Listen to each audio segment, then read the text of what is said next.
Welcome to the Brothers and Sisters Like These podcast. I'm your host, Brother Emiliano. Today we have our guest is the Secretary of the North Carolina Department of Military and Veterans Affairs, Secretary Jocelyn Mallette. Secretary, welcome to the show. Thank you so much, Brother Emiliano. I'm so happy to be here.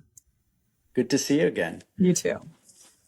So let's start off by having you explain the mission of the NCDMVA. Sure. So the mission of the North Carolina Department of Military and Veterans Affairs is to support our uniformed military, both active and reserve, to also support our military families and the installations and communities, and also to support military veterans and their families and facilities and services all throughout our state. A big part of our mission is to also ensure that we are being a hub and collaborating and coordinating with both the federal government, other partners in the state and local government, and also nonprofit organizations and private organizations that work to support the military and serve our veterans and their families. Good, thank you. Tell the listeners a bit about your origin story and how you became the Secretary of the NCDMVA. Sure. So my parents are actually from North Carolina. My mom's from Goldsboro. I'm a third generation military service member.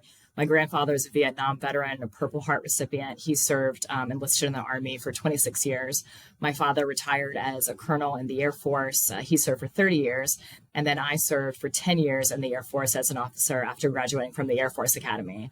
I was an intelligence officer, and then I cross-trained into the JAG Corps. When I got out of the military, I clerked on our state Supreme Court and then worked as a complex commercial trial attorney at an international law firm called McGuire Woods in the Raleigh office.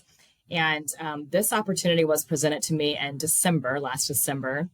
Governor Stein's transition team called me and asked me to consider this opportunity. And I was very excited about it because I'm a public servant at heart. And while I loved my work at my law firm, I just felt like something was missing. And as a veteran, you know this too, that we love working with part of a team and with a collective mission. And I just feel like that was missing. And so I was so excited to return to public service. And as I was thinking about your question about how I became the secretary, I really just think it was a product of being in the right place at the right time and knowing the right people, and also being excellent at whatever I was doing at the time. I remember one of my going away gifts from a job in the Air Force was a quotation by Abraham Lincoln that said, "Whatever you are, be a good one." And so I've just always tried to maintain that, and combined with my passion for military service and public service is really what led me to this role to serve as a secretary. Well, good. We're happy and excited to have you as our Secretary for North Carolina and look forward to continuing our relationship with you in your office. Thank you. I'm too. Please describe the economic impact that military and veterans have in North Carolina. Sure. So it is substantial. The military is actually the second largest economic driver in our entire state after agriculture. Our economic impact is about $80 billion, and that's a sum of consumption, investment, DoD contracts, disability payments, retiree pay.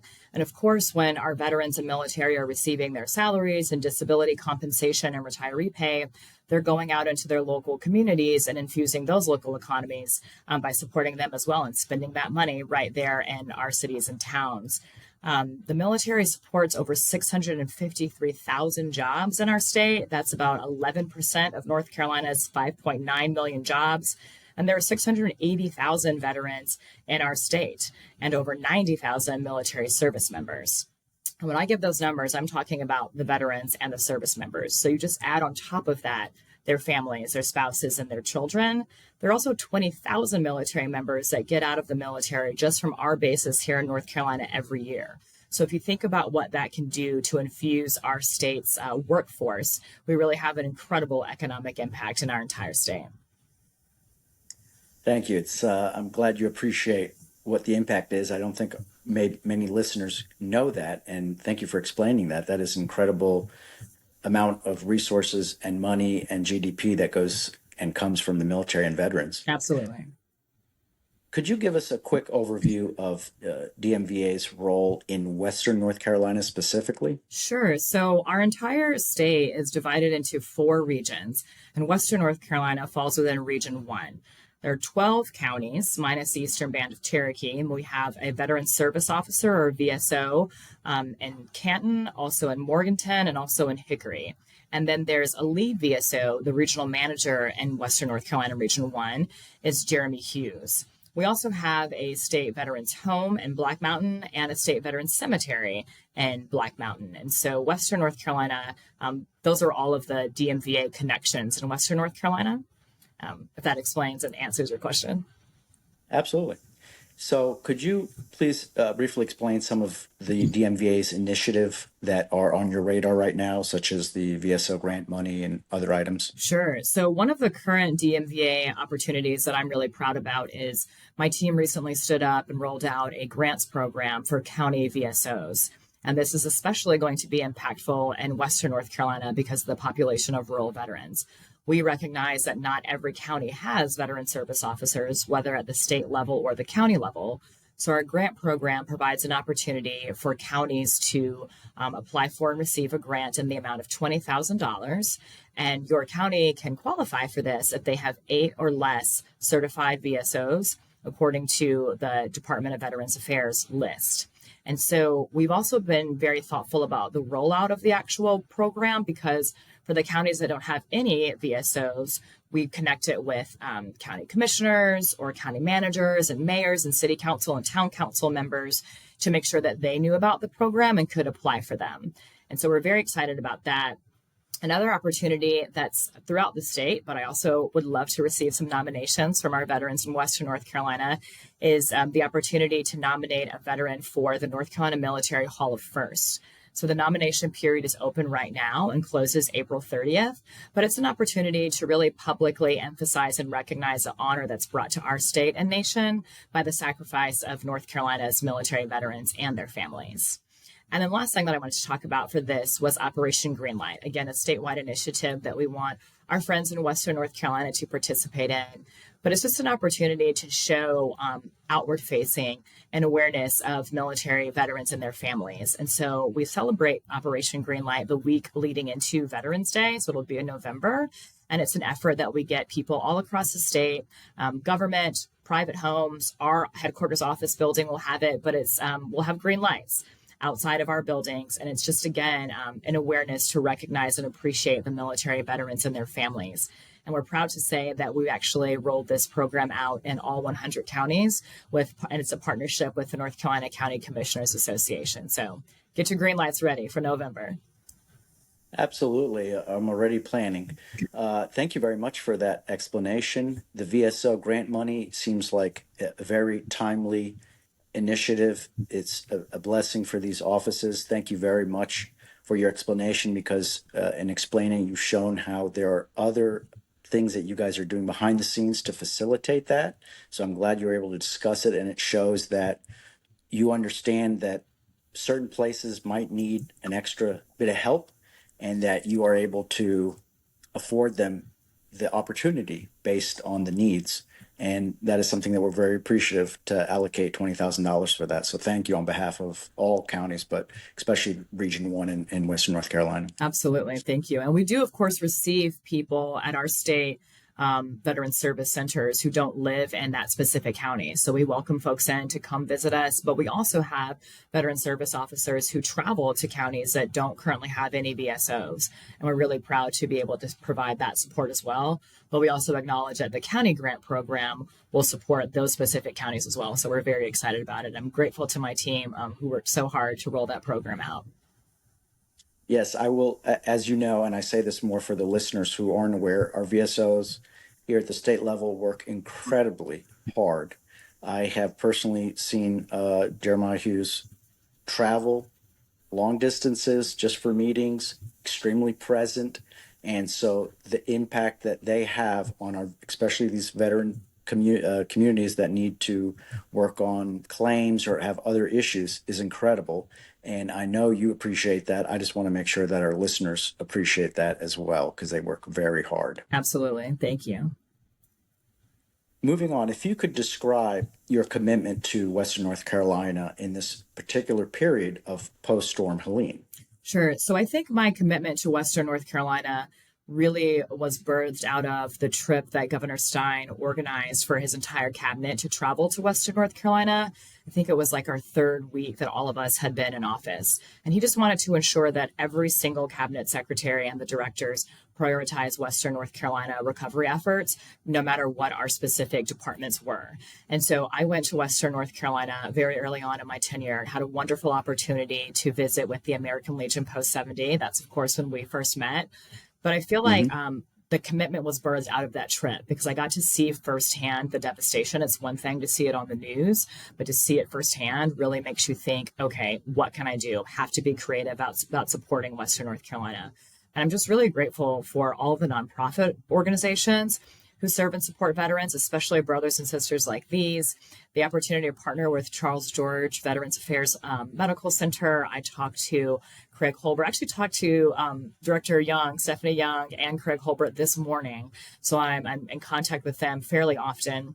And I think that's a big part of it, Brother E, is that we just remain in communication with each other.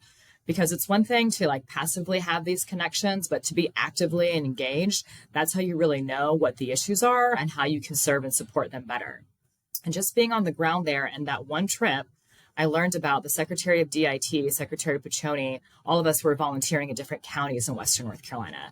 And her volunteer opportunity was to help refurbish laptops. And I asked her, how are they giving out these refurbished laptops? And she said, well, priority 1 is for K through 12 students. Priority 2 are veterans. And then I asked her, how are you determining who these veterans are and how to get them these laptops? And so from that visit, we've partnered with Jeremy Hughes and with the VA hospital in Asheville.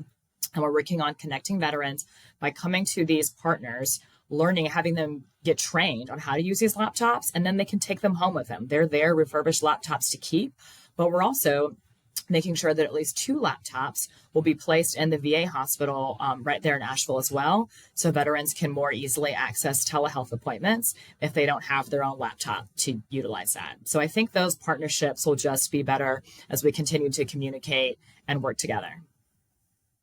Great. As secretary of the entire state, I am very impressed at how much you've dedicated to Western North Carolina, and it is deeply appreciated. We are rural populated and geographically isolated, also historically and traditionally from different levels of government. And it is very refreshing to hear your active participation and involvement. And on behalf of all the veterans in this area, I thank you for doing such a good work. Well, thank you, Brother E. And a lot of that comes from you all. You know, just that one visit really showed me your passion and your dedication and your advocacy for our veterans in that area. And it actually, so because of you all, it's always in the forefront of my mind when I'm meeting people to talk about the vets and the rural parts of our state. And so I was actually at a conference last week, maybe 2 weeks ago now in DC, for the National Association of State Directors of Veterans Affairs. So all of my counterparts in the 50 states and territories. And I had the opportunity to meet Clay Ward, who is the director of the U.S. Department of VA, their Office of Rural Engagement. And as part of his presentation, he was talking about how they organize and put on rural claims clinics in certain parts of the country. And I was like, Western North Carolina's on your list, right?